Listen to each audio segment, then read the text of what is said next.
Welcome to this episode where we're here to talk to you about the training fundamentals. Hey, welcome to the round table on a square table. Say what? This is where we're going to sit down with Vitruvian Health team members, trainers, myself, unpacking their training plans. Why are they doing what they do? Let's find out. What are the techniques or tips that we could implement right here, right now in our own training experiences? Look at their client success stories and what they've been doing to get people the results, so then you can use that information to help improve your own training, improve your own nutrition, or hack the system, and then also improving your lifestyle literally from this episode. So take notes and enjoy, and let's go. Just went to I was going to say training workshop, but it wasn't really a training workshop. Like 100 companies, fitness providers, and they're all talking about like the latest marketing tactics. There's program philosophies. There's nutrition systems from macronutrients, micronutrients. There's a gentleman called Sebastian Orb, and I loved his talk because it was really basic. But the thing was, a lot of people were like, oh, that's rude. Well, the thing is, it's not, because he gets a lot like some of the strongest people, but he does the basics really well. We're here to talk about the fundamentals when it comes to training. So you can get bored of an exercise, but the thing is, what's boring is not getting results. So if you're not getting stronger, it might be because you're changing constantly. And this also came on because we had a lady come on. She's been working with a trainer for a year and a half, has put on 1 kilo of muscle, lost 1% body fat. And she's like, I just don't know what's going on. And I'm like, well, I can tell you what's going on. You're not tracking this, you're not doing this, and you're not doing that. And the third part of this is, I heard this from Chris Williamson and Alex Samosi having a conversation.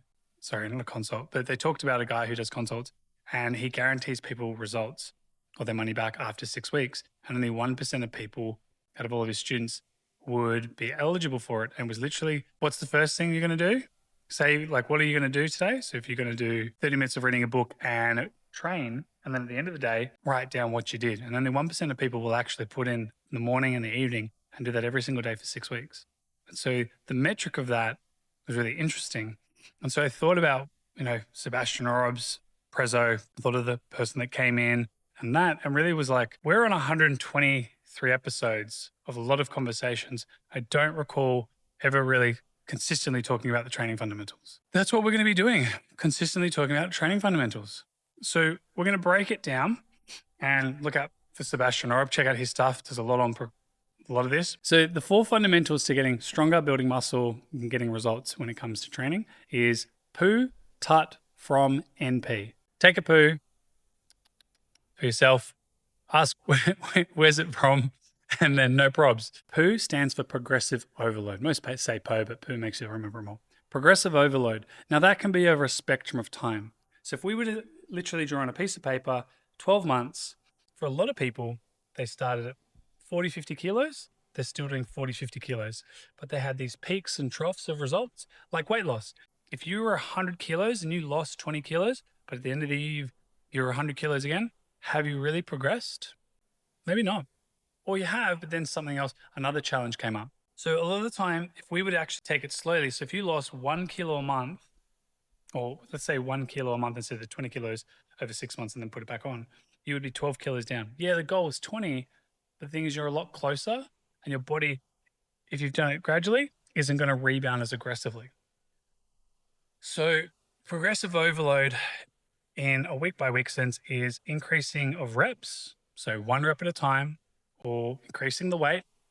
Like we have fractional plates of 0.25. No, we don't have 100-gram plates. Maybe we should. Can you hear Kate's voice? No. So adding more weight, more reps, or increasing the volume or time on attention. So if you did the same weight, because for some exercises, adding more weight can be like, feel uncomfortable, anxious, like wouldn't know anymore because we don't have a leg presses. But I remember about 2 years ago when we had a leg press in the gym we worked out of, I was doing about 500 kilos. I was meant to have a 3-minute rest, but I was taking 10 minutes because I was just freaking out about it. So instead of adding more weight, back to the 450 I was comfortable, could sustain the rest period, I would just do an extra set. And so that would increase what's known as total tonnage. So with those variables in play, first thing you can do is that progressive overload. So if week 1, you were to do 10 kilos for 10 reps, and then week 2, you either did 10 kilos for 11 reps, or you did 11 kilos, and then maybe your reps dropped to 7 or 8. But that's okay because you've lifted heavier. You've progressed in some capacity. And so each week, if we were to map that over 6 weeks, you might go 10 kilos, then 11, then 12, 13, then 11 kilos, 8, 10, 11. You have gotten stronger because the weight's gone up. And that's the challenge with, say, bodyweight push-ups or any gymnastics-based movement. We measure in millimeters and seconds, not kilos. Unless you're like, oh, I'll just eat a kilo of donuts every week and that'll progressively overload me. Yeah, you could. So progressive overload is the foundation that really keeps it all together. So let me break that down and we'll come back to that. Number 2 is time under tension. So time under tension has sort of 4 elements. So if we used a bicep curl, if I bend my elbow, this is called the concentric phase, the contraction of the muscle. Then I have a pause or an isometric hold at the top. Then I have a lengthening phase, known as the eccentric phase, all the way down, and then an isometric phase at the bottom. So when we look at tempo, we have 4 numbers. And typically we do the eccentric phase first. Some movements require concentric first, and some, like a bench press, require eccentric or a squat first. So we start with eccentrics first. Some coaches only do 3 numbers. We do 4 because we look at all parts of the movement. So if we go 3 seconds down, 1 second up, so let's just remove the pauses, and we just made it easy, 3, 0, 1, 0. That would mean 1 second up, 3, 2, 1. 1, 3, 2, 1. Now, you might not increase the weight at all or increase the reps, but you could add a pause, boom, at the top, and a pause at the bottom. So there's less momentum to bounce out of it, and you control the whole movement. Now, if you can control the whole movement, you decrease risk to injury, because if you're bouncing in the ligaments and tendons and you don't have control, shoulder rolls forward, posture's more compromised. We've seen those people training where we're like, ooh. So if you look a bit like that, maybe you need to change that tempo. So time and attention is really the key for controlled range. It's also, if you've got controlled range of motion, even if it's 2 seconds up, 2 seconds down, or 1, 1, so 1 up, 1 down, if you can maintain the same tempo the entire time, if you add more weight and that tempo is the same, that one variable is progressive overload is in the load. Now, if you go 1 up, 1 down, and then you add more weight, and then you, now you've changed 2 variables. So the question would be like, which one is leading to your strength or your muscle growth? Now, if we were saying we were doing 1 up, 1 down, and then you add more weight, and you're not seeing the muscle grow, but you're getting stronger, well, then you could say, well, cool, me getting stronger isn't leading to the growth that I expect. Now, you wouldn't do that over a week. You're looking at about a 12-week period of time. However, then you could go, what if I was to do a slower tempo? 1 up, 5 down. Now, you would feel more tension on the muscle, boom, but then what might happen is your weight may drop, not because you're weaker, because now the tempo's changed. So one variable to control them all. Let's go to number 3, which is full range of motion. Now, often when people see bicycle full range, locked out elbow, straight back up, when people add weight, just so they can still lift it, they shorten the movement. They're like, yeah, I can do it for the same amount of reps. But now you've maybe changed your range. If you've changed the tempo, yeah, and now you've changed the rep target and load, you've got 4 variables. So we control the range, full range all the time. If we did increase the weight and then our range gets shortened or the shoulder rolls forward and that technique breaks down, then we know the weight's the problem. If we go further on the weight, it could be that your shoulder or your lat isn't as strong at stabilizing the shoulder and the arm in place to do that. So yeah, your bicep can lift more, but the muscles around it aren't strong to support it. So what do we do? Shorten position, lighter weight, stretch it, add more range. And this is where it gets confusing, and this is the beauty of programming. You can put the bicep in a greater stretch, so there's more range of motion per rep. You could go shorter range, you probably lift more weight. Or it's really cool when you do programming, you could go, I'm going to do one bicep version, stretch position, because strength is the ability to control full range. So if I can get my arm further, I should have more strength, even if it's lighter. And then I'll do one where it's shortened, so I get to lift more weight. So then you're training the muscle at 2 different positions, a shortened position and a lengthened. And this is an argument where people say if you're doing squats or lunges, you're not putting that quad through a full stretch. True. So you could do kneeling and knee extensions where you put your rec fem to lean back in a greater stretch. And so you can look at your programming of different ray of light. It's like, am I working my muscles in a short position and a lengthened position, or both? This is where there's over 5,000 exercises and different variations for these reasons. So you can never really get bored of a program. And the last thing is no pain. NP, making sure you don't have any pain when performing movement. Now, bit of discomfort, like on this, you're like, oh, that stretch feels a bit uncomfortable. It's not sharp pain. It's just maybe you're not warmed up enough. So those are the 4 fundamentals to be mindful not to get pain. So recap: progressive overload over time and attention, full range of motion, and no pain. Now let's go back in time. If we make sure that all movements are done correctly and we never push through pain, then we don't have to worry about pain. Pain would just tell us this exercise doesn't suit my needs. For example, if I can't get my arm overhead, I keep forcing it, I get pain. So your body's saying, hey, wake up, stop doing that. So don't train into pain. So if we remove that, we only have to now worry about 3 things. However, if we always train through full range of motion, so full control of the joint, even if it's in a shortened position, get that arm going all the way, and then get that arm all the way back. But Carl, what if I've had an injury? Well, for example, we've got one lady where that's her, like she got one arm that's straight and one arm bent due to surgery. Cool. That's her range. She physically can't go past it. So you go in your range of control. That's where tempo plays. So time and attention, so you control your full range of motion. So you have control of it. Well, if you always work through full range of motion to your own limitations and biomechanics, and you have a controlled tempo that's consistent across all of the programs that you do, then you don't need to worry about being in pain. You don't need to worry about the full range because you'll always do that. You don't need to worry about the tempo because you'll always do the same tempo consistently and you're diligent. Then the only thing that you ever have to worry about when training is progressive overload over time.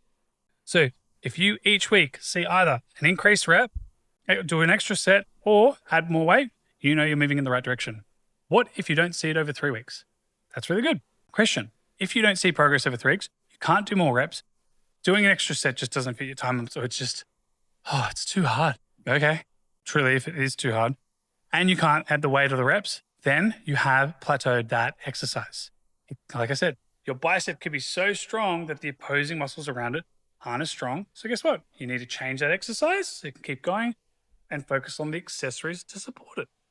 This would more happen in, say, pull-up, where I'm going to say it, most people can't do a proper pull-up. And it pains me seeing people go, that's 1, that's 2. If your shoulder through full range of motion does not do this, that's not a full pull-up. But so many people will count this as a rep. And this is where I'm like, it doesn't count. Like none of them, no one's gone, just so we're clear that this person has, like this lady that we're coming on board at the moment. She has like a fully ruptured shoulder. Like she's torn the muscles in her shoulder. She ain't doing pull-ups. Like if I see someone make her do pull-ups, I'm gonna slap them. I'd slap myself. But for her, we need to go, well, what can we control? It's like, I can control this. Great. Well, that's where we start. So progress for her would be going from here for 3 to 4 weeks, challenge a little bit. Cool. There's not a breakdown in technique. And we just build on her range. And that's her strength, because strength for her would be increasing her range of motion without pain. Just a reminder, disclaimer, she has torn the muscles in her shoulder through like an incident. Don't know what it is. I've been told that she's coming in next week and I'm looking forward to it. So with her training, it'd be like, let's see what we can do. And we design a program to make sure we work on them. So when it comes to pull-ups, so many people just do like half reps and like, yeah, I did a pull-up. You did a half rep. Personally, because of those fundamentals, so many people have just lost track of the time and attention, the controlled full range of motion and the pain. And so they bypass all of it and just ego when they lift. Heck, if you're only doing half rep pull-ups and that's how you're progressing, awesome. All the best to you. I'm seeing way too many videos at the moment about people doing all these pull-ups. And unfortunately, I'm just like, I'm still waiting for the pull-up. Training fundamentals 101. Not enough people talking about it. So we definitely need to be saying each episode, a little segue also, how are we progressing doing that. So for example, myself and Eddie, we've been doing an intensification phase. So we're doing slower tempo, 5 seconds down, 2 seconds up. So that's 7 seconds per rep for 4 to 6 reps. Because we were noticing a lot of challenges with our shoulders. We're feeling really beat up. And now we're going into a strength block over 16 weeks. And so we're going to start, we were doing 7 exercises. And now we're going to a block of 5 exercises. But we'll do 3 and 4 and 5 exercises. And it will be a total of about 25 to 20 sets in the given workout. And our guide is weight induced. So if we do 5 sets of 5, for example, most people will do 5 sets of 5 sets of the same weight.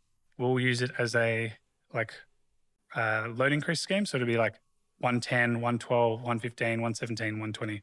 And so our last set is the one that we track. So we track all of them, but the last set would be our metric to assess. Now, some people might do 100, 105, 110, 115, 120. That's fine. But the thing is, we hit 120, that's our number. And so in 12 weeks' time, if we're doing 140, we've managed to add 20 kilos to our squat. And so that would mean, yep, we've increased in strength. If at the end of the block phase, let's say it's the bicep or like the lateral raise, let's say we've gone from 9 kilos and it's still 9 kilos, the same reps, we're okay. That head hasn't progressed. The thing to remember with progressive overload, if we were to break it down into a percentage, 120 to 140 as a percentage, it's a lot more than 1. So I go 140 divided by 120. So that's a 16% increase, 16 to 15. Now, if I go from 9 to 10, that's a 10% increase in strength. So just because 20, 16, 9 to 10, it's like, oh, that's a pretty small jump. But the thing is, the percentage is closer than the kilos. So if this was to stay at 9, interesting, we will also check out the reps as well. So that's how we're going to track and measure. Till next time, if you need help with training fundamentals, reach out and show us your program. We might be able to unpack where there might be some weaknesses or some exercises to progress and change. Till next time, enjoy.